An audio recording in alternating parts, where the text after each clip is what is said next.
Bull trap nga yata itong ginagawa ni Bitoy. Kahapon, pinag-uusapan natin kung breakout ba yan, kailangan ng confirmation candle na long green or baka bull trap. So looks like we got a bull trap candle din, mga titos and titas. And right now, okay, wala tayong confirmation kahapon. So looks like ito ay magiging bull trap.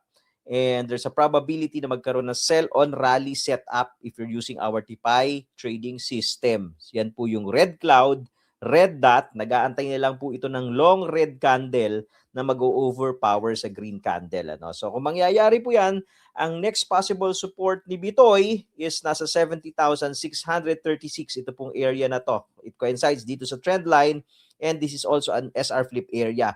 Sama mo na yung psychological number no na 70,000. All right? So, from there, we'll see kung si Toy Bits ba ay magpo-pullback, bobuelo at babasag na or ang gagawin ba niya ay magpo-pullback, mauuntog, hindi babasag, babasag pababa, creating a lower high. Mamaya po, meron tayong high impact news yung Federal Rate Decision, 2 a.m. yan, Philippine time. So most likely may mga tataas na naman na volatility pagdating po ng